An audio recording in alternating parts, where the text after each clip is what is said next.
被告，既然你们承认债权债务关系是真实有效的，那就没有不还的道理。本案事实清楚，法律关系清晰，本法庭。法官，我方承认借过原告这些钱，但我的当事人由于经营困难，实在一时无法拿出这么多钱来。我们需要一些时间，我的当事人愿意制定出一个还款计划，交给法庭审查。如果法庭同意，还请择期宣判。反对。如法官所说，本案事实清楚，法律关系清晰，没有继续拖下去的道理。我方要求当庭裁判。法官，即使当庭裁判了，我的当事人也拿不出这么多钱。法律等于又一次打了白条，300多万它不是一个小数字，所以我们确实需要时间。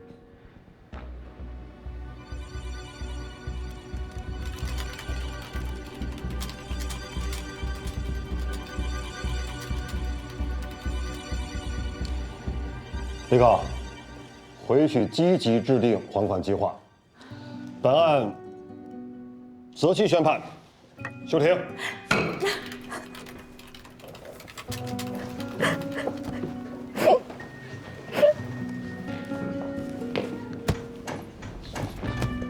哎，白条。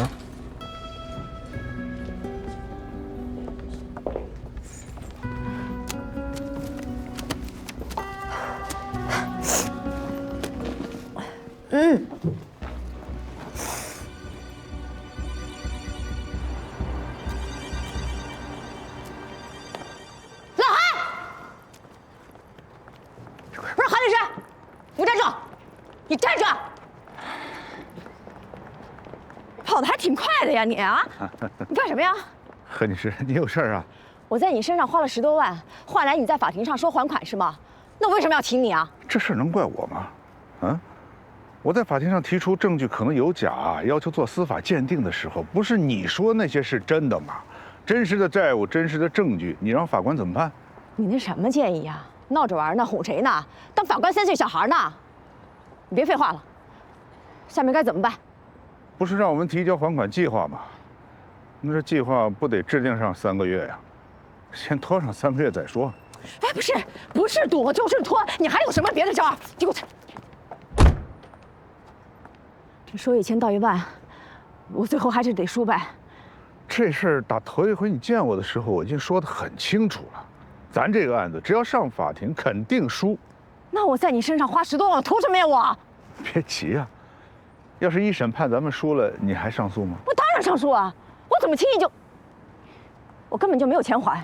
那你就先跟我去一趟律所，咱们先签订一下2审代理协议。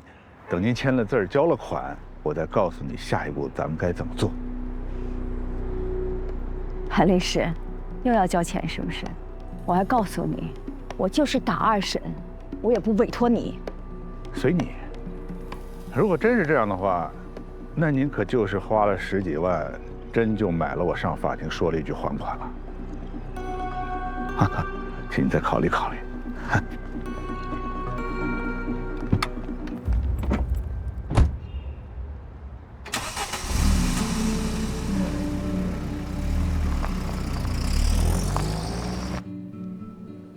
宋阿姨，我知道您的顾虑，但是您也不必太过担心，法律就是这样的，它不会当庭就宣判，所以一旦有什么事情，我们绝对第一时间会告诉您的。好，放心吧。宋阿姨。那个夏叔，要不你先送宋阿姨回去？好，这给我吧。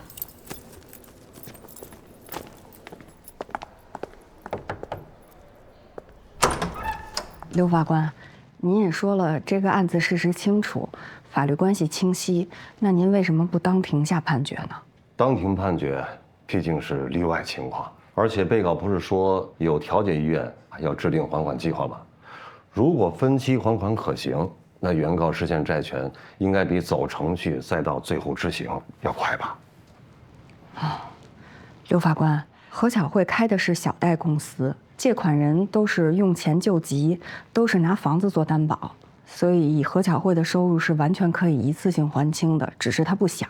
而且还有一个情况，您可能不太清楚，这个何巧慧在收到传票以后就跟周大民离婚了，而且把大部分的财产都转移走了。这个情况我不知道啊，属实吗？有证据吗？绝对属实，我们可以申请调查取证的。其实何巧慧他们呀，就是想故意拖延，寄希望在拖延的期间呢，让我方当事人经受不住打击倒下，最后他就可以赖掉债务。但是我方当事人确实是拖不起了，她60多岁了，身患多种疾病，她的丈夫因为没有钱治病，前几天也去世了，膝下有无儿无女的。刘法官，我方请求法庭这边尽快下判决。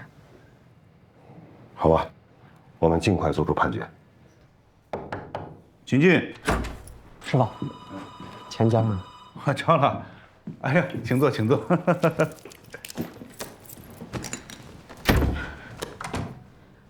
韩律师，前后你在我这儿挣了快20万了吧？我告诉你啊，如果你不能帮我保护住我的财产，这次真别怪我不客气。何女士，你说这话，你就是在侮辱我，你知道吗？行，我现在就把方法告诉你。第一，多跟法官沟通，告诉他你愿意还钱，还款计划也马上就列好了。然后说你有强烈的调解意愿，法院有调车率的指标要求，肯定希望你们调解。这一调解，咱们就又能拖好几个月。第二，实在拖不下去了，一审判决以后，在上诉期的最后一天，最好是在上诉期满的最后一刻，咱们把上诉状递上去。咱们一上诉，法院又得重新调查，这一调查，咱们又能拖好几个月。第三，也是最重要的一条，赶紧去找周大民，把那些财产掌握在自己的手里，千万别让他弄假成真，把婚真给离了。到时候你从老太太那儿骗来的钱，全让他又给坑跑了。这一点你不用担心，我已经跟大明我们都说好了，只等着官司打完了之后，他就跟我复婚。这话你也信？哎，如果我手里掌握着从你那儿得来的几百上千万，你跟我打电话的时候，我肯定也说离婚是假的呀。你别忘了啊，二审结束以后，咱们还是要输的。到时候你负债累累，人周大民凭什么跟你复婚啊？你要是不相信，咱们就测试一下，你找一个你最信任的人去开一家公司，你让周大民把骗出的钱全打进去，你看他办不办？哎，不，何女士，我话没说完呢，何女士。周先生，您看一下我们这楼盘，那是我们1期，已经售罄了，这是2期，现在正在开售。我们这个小区啊，特别的方便，出门就有滑雪场，还有高尔夫球场，社区里边还有大型的超市。怎么样，严丽？刚才那2套喜欢哪个啊？我跟你说啊，这可都是绝版户型，是吧？哪个都不想选。这绝版户型还嫌小了啊？汤啊，我们俩再商量一下啊。行，那有事您叫我。好。怎么了？啊？这么大一笔钱，你老婆能给你吗？再说了，这要让他发现了，不得撕了咱俩？这个钱啊，都在我这儿呢。这房想买就买，我说了算，啊。那大民，咱们今天就定下来呗。必须的，要不干嘛来的，是吧？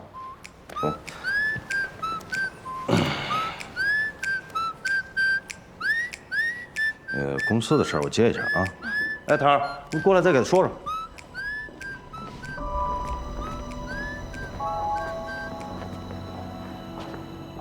哎，老妹儿，有事吗？你在哪儿呢？我在外边呢。你在外头干什么呢？法官还让咱们还钱。不，韩律师呢？那法官叫还就还啊。不是，那咱早还上不就完了吗？干嘛等到今天呢？你别废话了，我告诉你啊，老韩给咱们出了几个主意，我拿不定主意怎么办了？你赶快回家跟我商量商量啊！你快回来。行吧。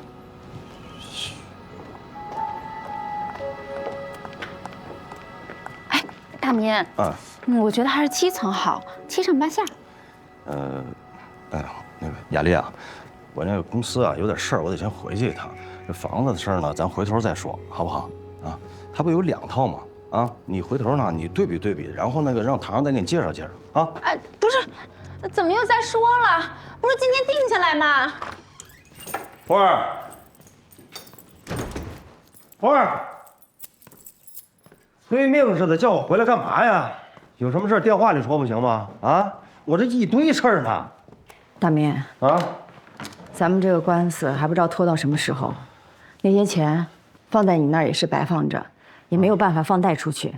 那个老韩啊，给咱们出了个招，让我用我表嫂的名字开了一个新公司。你快，你把那些钱赶快打到咱们新公司里去啊！这个呀，行，慧儿啊，你说的对，咱们那么多钱啊，我也不能让他全趴在账上，是吧？不怕贼偷，就怕贼惦记。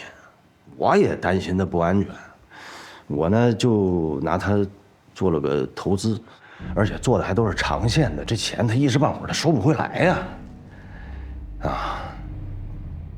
就这个，你电话里说不就完了吗？我这一堆事儿呢。行，我先走了。你给我站住！怎么了？还真让老韩说准了。老，他说什么呢？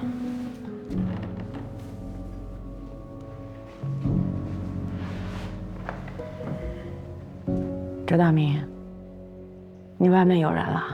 你别管我外面有没有人，你现在告诉你，你不要给我耍花招，那些钱是我的，你必须给我打回来。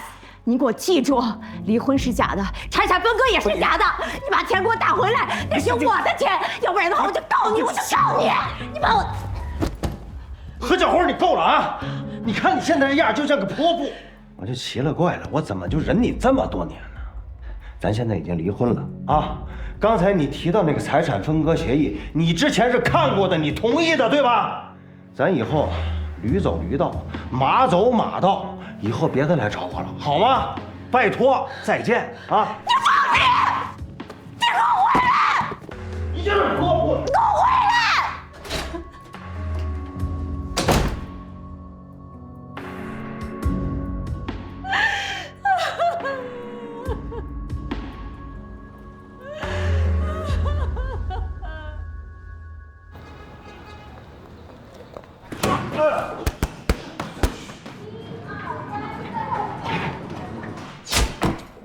我这现在是这岁数大了还是怎么着？一拉弓这膀子就难受。哎，你真娇气。喝点水吧。哎，杨叔啊，我跟你说个事儿。我这来了一活，2口子闹离婚，找我的是那男方，但这男的我实在下不了嘴，我觉得你得过来帮我带带他。怎么就下不去嘴呢？哎呀，缺钱，还缺德。嘿，你说你这时候想起我来了，啊，你是自己接这案子，怕接受良心的谴责，你叫上我，这就转嫁你的道德包袱了，是不是？然后你就可以安心的收你代理费了，是吧？不是，说实话呀，可是这么多年，我就想跟你学你身上那点，就是当律师的时候不带良心，但我真学不到啊，就是太正直了，一到这坑节上我就忍不住。来，你看一下这个。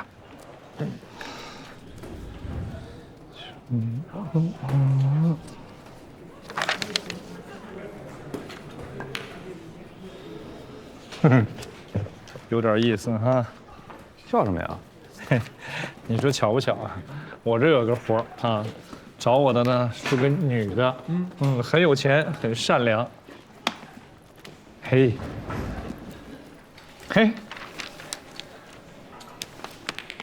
哎，这有意思啊！找咱俩的这是2口子，这巧了啊！男的们要起诉那女的啊，这女方的钱，我估计2口子也过不了多久。不过，从这资料上看，肯定是女方占理儿，不然打起来也没啥意思。陈老师，要不这样，咱挑块硬骨头看，把这男的代理的怎么样？傻吧你？这女的有钱，那管那男的干嘛呀？要不说我是陈无良呢，我还就想代理这个无良的丈夫，就他了。你代理哪个你决定啊？你就把那个代理费给我谈高点。给。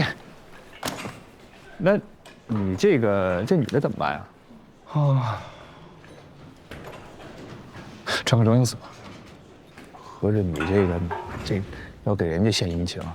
跟华所最近反正也缺少点案源，我之前从他那儿抢过案子，借着机会还给他呗。那咱还是老规矩，37，你7我3。37这回不行了啊，28吧，28啊。你弟弟我现在不如以前了啊，我现在有个助手，我得给他开钱。怎么还有助手了？哪儿的？这粮政所派的呗，方力宏侄子。那哪是助手啊？不就来盯着你吗？盯我干嘛呀？我怕他盯啊。那我不管啊，咱们规矩就是规矩，还是37。那方力宏的侄子，你让方力宏给钱，跟我没关系啊。那你好意思吧，老薛？有什么不好意思的？再来一局。28啊，你赢了，37，我赢了28。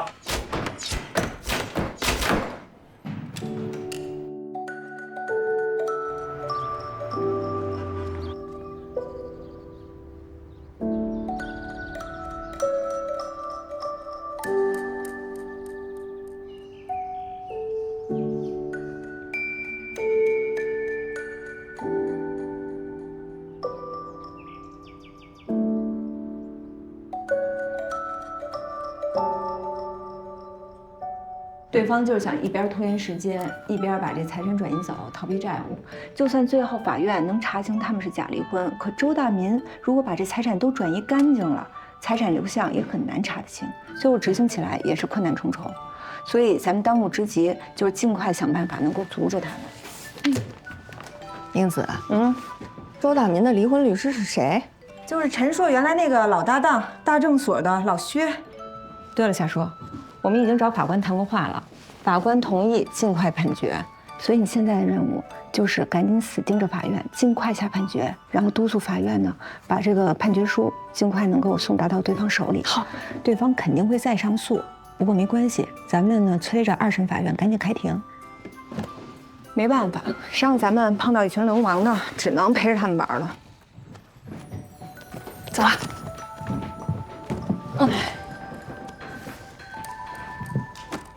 这次也许咱们什么都不用干，他们自己内部就会乱起来。什么意思啊？你想想，怎么会那么巧啊？何巧慧丈夫的离婚案，怎么会委托到老薛的手里？那哪是巧呀？那就是陈硕给他们支的坏招。真的是坏招吗？何巧慧这2口子咱们可都见过，她丈夫知道她逃不了还钱，这离婚真的是假的吗？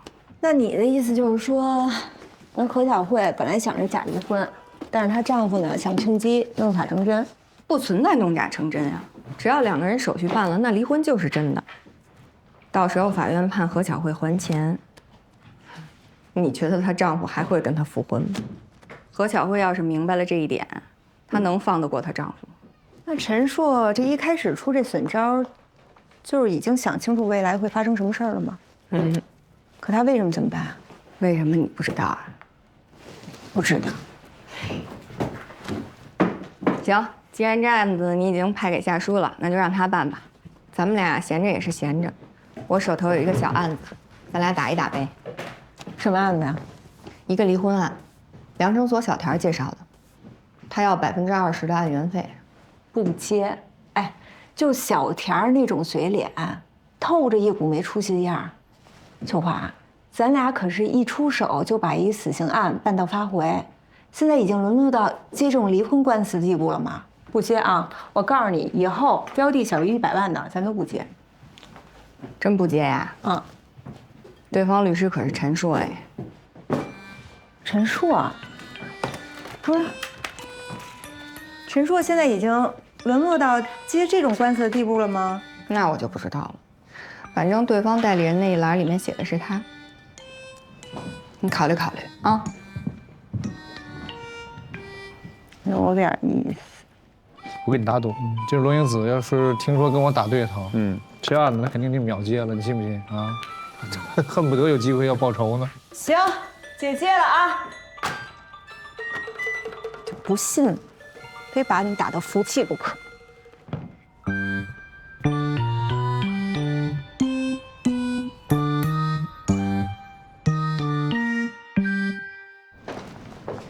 林子，哎，焦女士来了。焦女士，这就是我们罗律师。哎，您好，我是罗英子。你好，给你们添麻烦了。不麻烦吧？哎，咱进去说吧。请进。好。你好，你好，我是陈硕。赵伟。坐坐，这蛤蟆精帅酷。陈律师，我的朋友给我推荐的是薛律师，可是薛律师把我转包给了您，他还跟我说，就没有您打不了的官司。过奖了，过奖了。哟，那您就是那个焦家私房菜的创始人和老板呐？是。秋华，焦女士，您接着说。其实啊，我也谈不上什么创始人，我就是因为从小腿脚不灵便，不喜欢抛头露面，就喜欢在家呢琢磨着做点菜。这不是后来，老公跑了，留下我们孤儿寡母，没办法呢，这才出来开了那么一个小饭馆，没想着就做出了名气，现在变成了5家了。焦家菜，你是说焦家菜的创始人是你老婆？我也是这回回来才知道的。我走的时候，她还是个只会抱着孩子求我别走的小媳妇呢。这没想到我一走18年，她居然成了老板，还开了5家店。是，焦家菜有名，我们都知道啊。但我有一点不太明白啊，赵先生，你说你们家里有这么大一棵摇钱树，那您当初怎么还离开了呢？当初。谁能想到后来的故事啊？我当时找他也是没办法，我一个人到靖北来北漂，要工作没工作，要房子没房子，饥一顿饱一顿。他不是靖北当地人吗？有户口啊。你们也看到了，我这腿呀，从小就残疾，所以呢，不喜欢和人打交道。长大后呢，也没个像样的工作，婚事儿呢就这么耽搁下来。后来有人就跟我妈介绍到了他。我们家燕玲的事儿，你到底给人家说清楚了没有啊？你放心吧，我都跟人家说了，人家小伙子现在就是个农村户口，只要城里户口，人家可看不上你家燕玲。怎么还没来呢？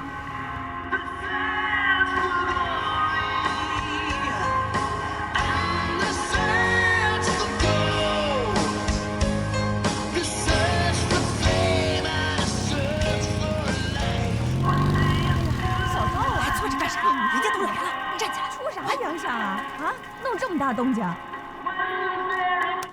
我这不是在南边倒了点磁带吗？是正听呢，好听着呢。快点下来！快点下来！来，你刘姨。刘姨好。哎，你好。燕玲。燕玲好。燕玲。带小赵进屋啊！太冷了，赶紧进屋。走吧，你先走吧。好嘞。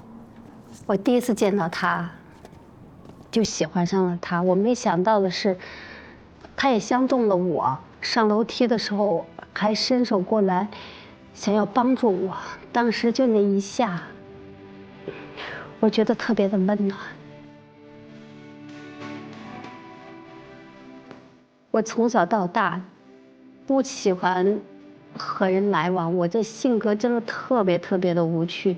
他完全不一样，他特别爱玩，特别快乐的一个人。然后他就带着我吧去他以前玩的那个地方，那么一帮人，哇！我第一次去这种地方，有音乐，反正是跟我以前的生活完全不一样。然后他叫我一块跳舞。我哪会呀，我也不敢呀。当时我真的是不知道该怎么待在那，结果他就带着我一起跳，他让我脚踩在他的脚上，就那么跳，跳了一整首曲。他也会骑着他那个胯子，带着我满城的逛，满城的跑。我从来没过过这种生活，这是另外一种生活。他告诉我，生活可以换一种活法。生太快了！你先别管快不快，我就问你高兴不高兴。我告诉你了，什么也没有高兴重要。就这么快乐，就这么温暖。其实，这种美好的东西一直都支撑着我。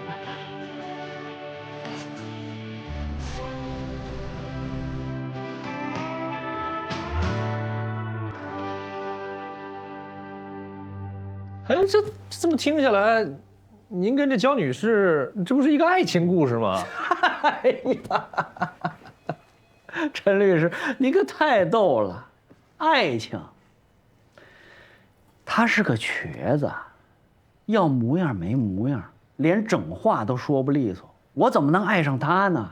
我们没多久就结婚了，结婚11个月以后，我生下了我们的儿子。我本来想有个孩子之后，我们的婚姻就能够稳固下来，可是谁能想到，孩子4个月大的时候，他连个招呼都没打，就跑了。跑哪儿去了？后来我知道他的消息，说是和朋友去广东了。我有了他的电话号码，我就给他打电话。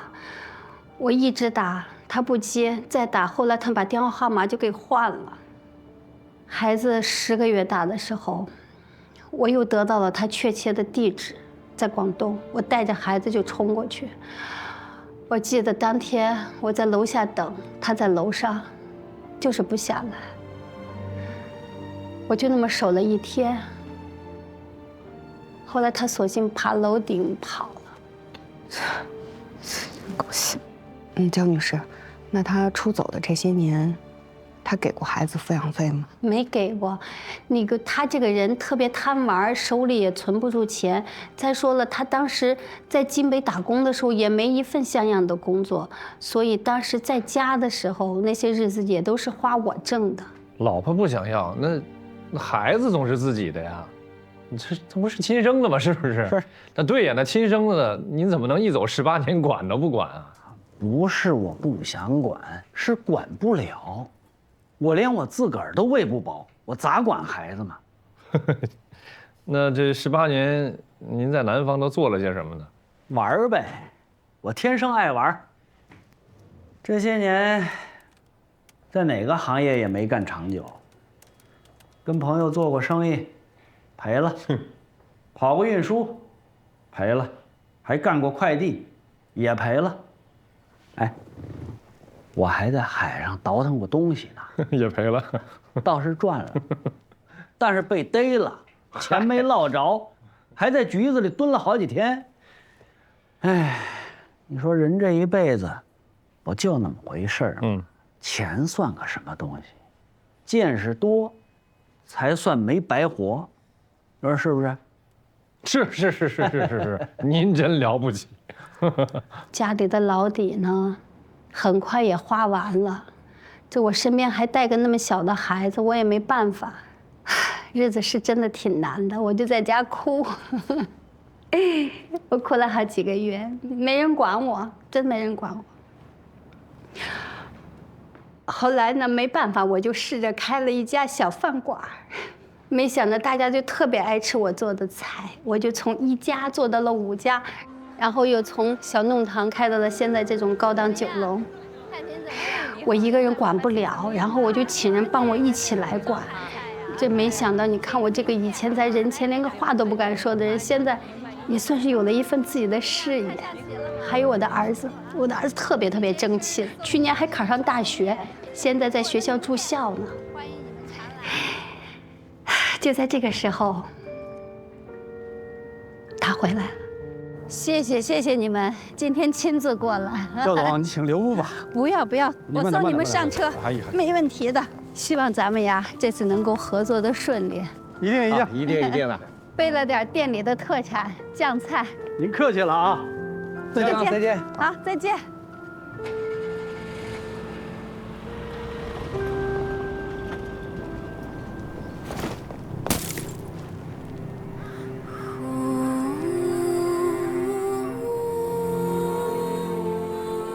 我本以为我像王宝钏一样，虎首寒腰18载，就是为了盼着他回来。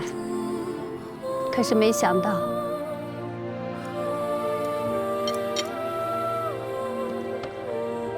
焦总，你的打卤面好了，吃点面。有这个谁还吃面条啊？倒酒。哎，别动，让他倒。你不是老板吗？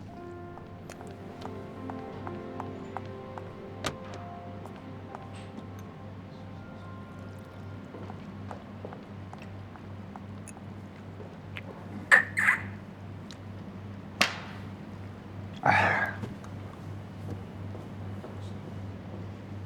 吃好了。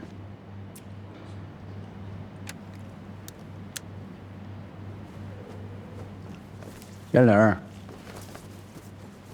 我是回来离婚的，酒不错啊。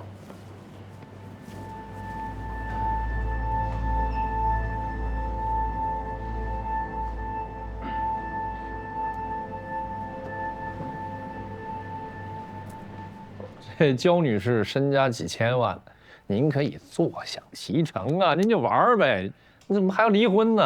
哎呀，跟你说实话吧，吃饭的时候我就想明白了，我根本就不喜欢这个女人，看她一眼都多余。我就想啊，要是离婚呢，她的财产就是我的，哎，最起码可以分一半吧。既然这样，干嘛不离？是不是？他是不是想要分您的家产呀？他提出离婚，我不同意啊。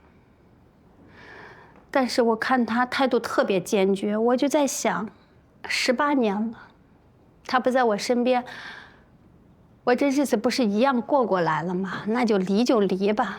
我没想到他却提出，要是离婚的话，我的财产就是夫妻共同财产，他要平分。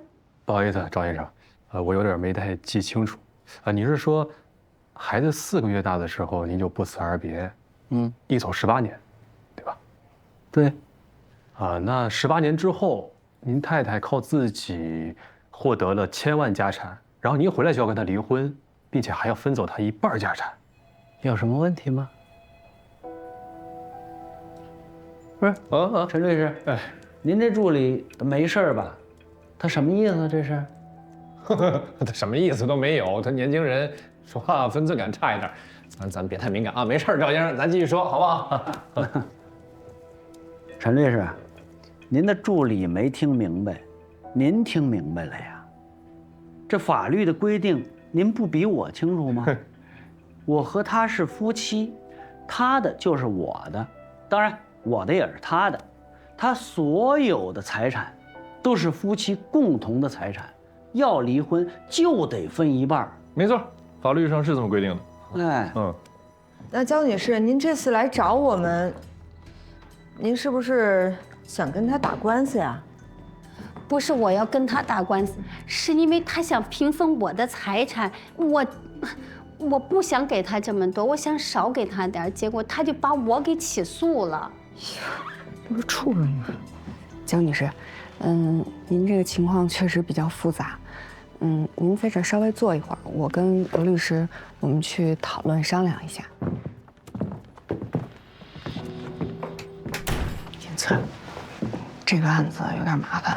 是，你说就是这男的，他的做法再恶劣，但是焦艳玲在创业的时候，他们俩已经是夫妻关系了，所以这焦艳玲赚的钱呢，这男的也有权分割。所以我建议，这个案子最好别闹到法庭上，还是劝双方谈判比较好。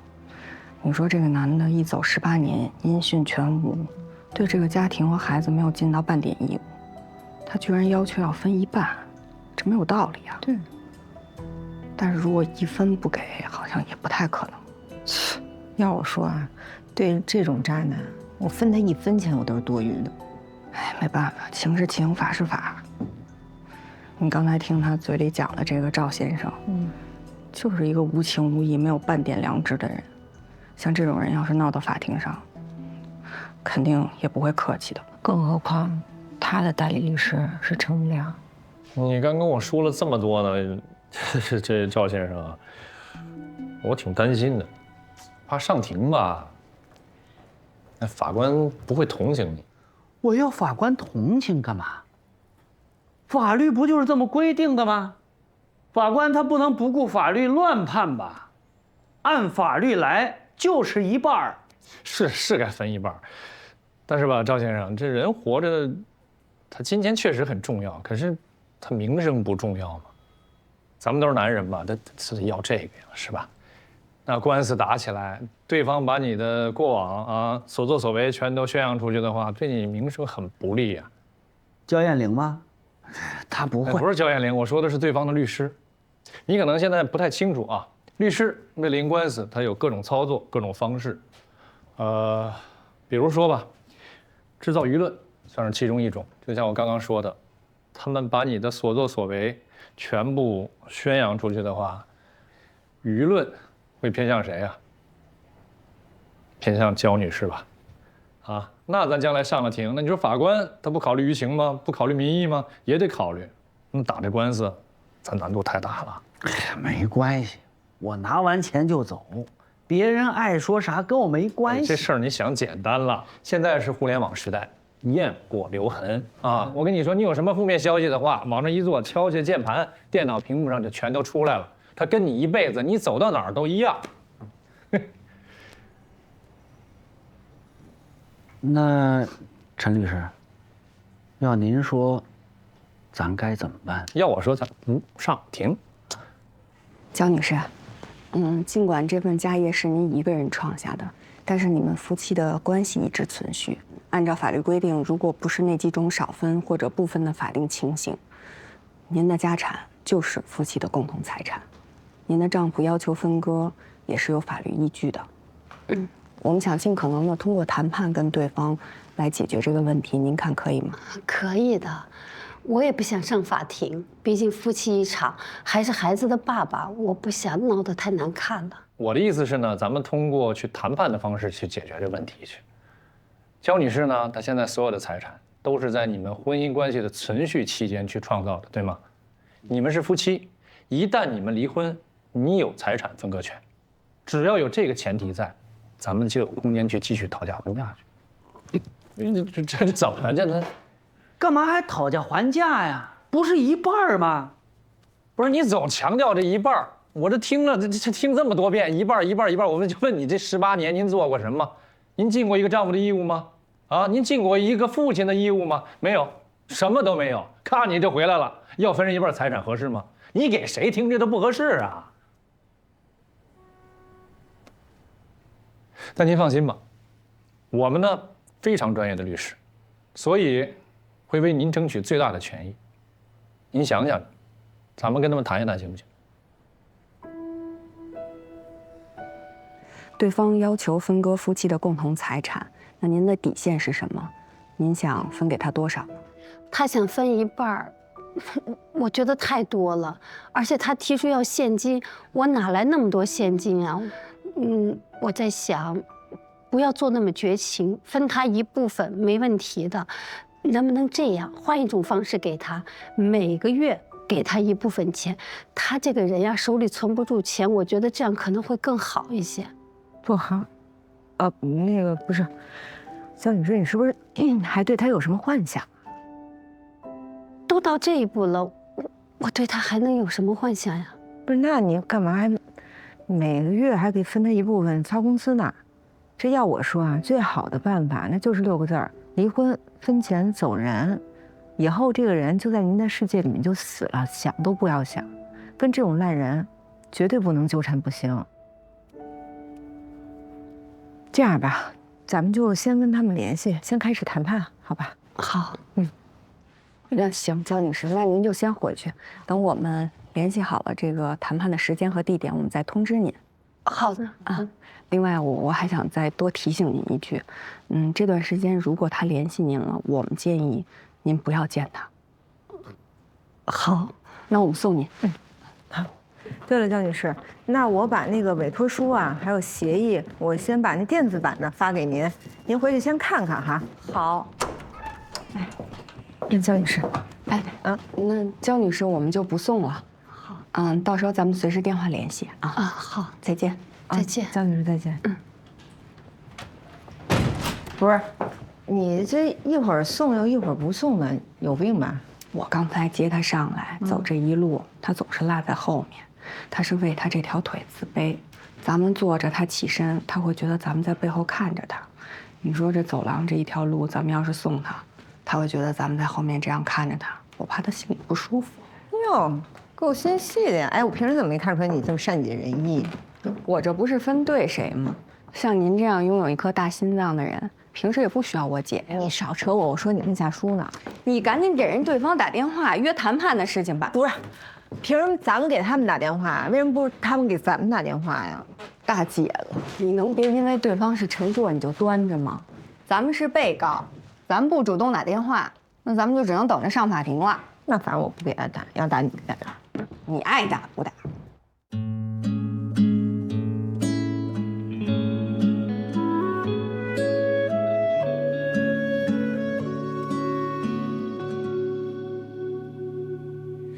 雨怎么迷上了眼睛？等待一束风来把它唤醒，肩上的太阳和雨水的重量他不曾提起，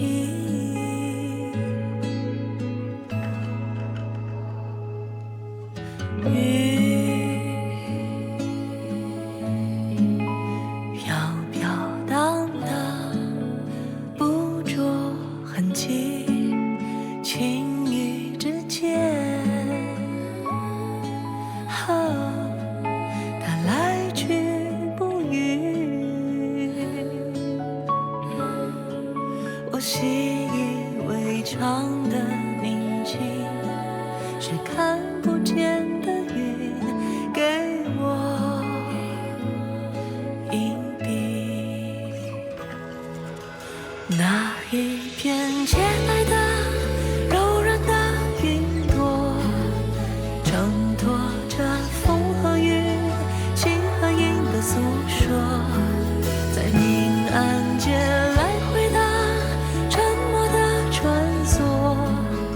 一点微光会让它穿透那一片爱情的口中的云朵，微笑那人世间的苦涩与过错，它懂我所有的笨拙和执着，在我们的天空